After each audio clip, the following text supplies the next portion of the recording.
She said it was a gift, a break. I needed a 7-day cruise, first class, no phone calls, no meetings. You've been working too hard, she told me, brushing my cheek with the kind of tenderness that once made me forget who I was before her. Her voice was velvet, her eyes steady and practiced. I believed her until I didn't. I found out 2 hours before boarding. The travel agent called, asking if I wanted the return flight cancelled as requested. I froze. As requested, he said again politely, oblivious to the crack running down my spine. I hung up and stared at the ticket on my desk. One way. That's when the noise inside me stopped. The panic, the disbelief, all of it. Silence, that sharp, cold kind, took its place. All right, I thought. If that's what you want, you're going to regret this. We met 12 years ago at a conference in Singapore. She was the keynote speaker, sharp, magnetic, terrifyingly composed. I was a consultant back then. She was already a name.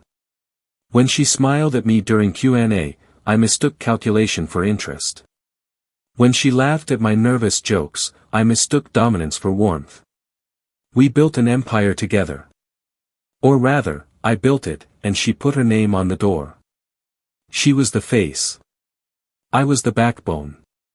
But power is a strange perfume. Once she got used to the scent, she stopped noticing who bought the bottle. The first sign came 6 months ago.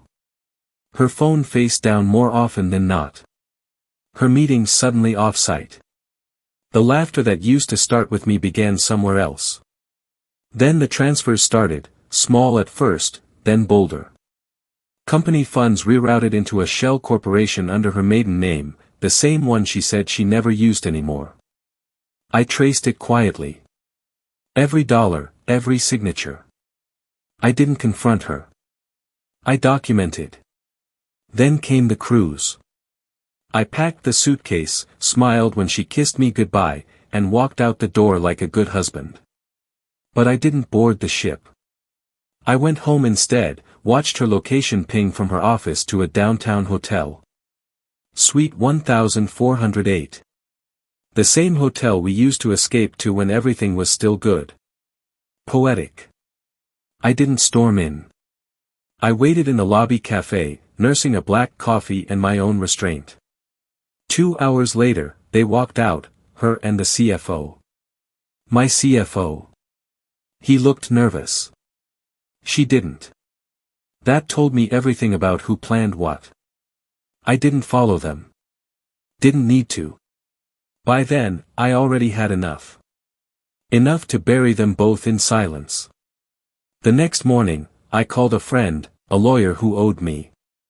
We spent 6 weeks in the shadows. I rewrote the ownership structures, shifted control clauses, and reinstated the dormant mutual dissolution clause she never bothered to read when I drafted it. If one partner commits financial misconduct, all shares revert to the other. Simple, legal, lethal. By the time she boarded her private jet for a conference in Zurich, the company's accounts were locked under my authorization. Her credit lines frozen, her properties seized as collateral, her name stripped from the company site overnight. It was the perfect crime, done by the book. And all she'd done was buy me a one-way ticket. She came home 3 days later, confused, furious, beautiful even in ruin.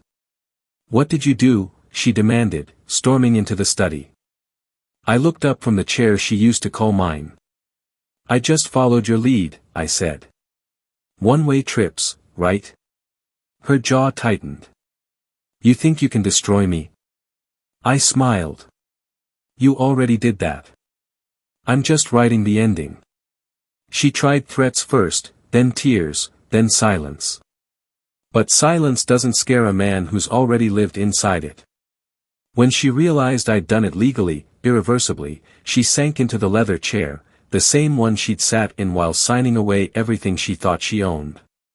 Her hands trembled, not from guilt, but from disbelief that I'd beaten her at her own game. I let her sit with it. Let the truth unravel in real time. "You sent me on a cruise to disappear," I said quietly. To make it look like I drowned.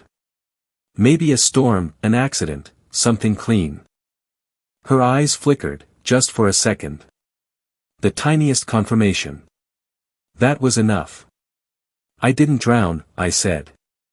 You did. It's been 3 months now. The company thrives under my name again. Her name barely trends anymore, except in those hollow business blogs that feed on scandal. She's living quietly somewhere in Bali, I hear. Or maybe that's just what she wants me to think.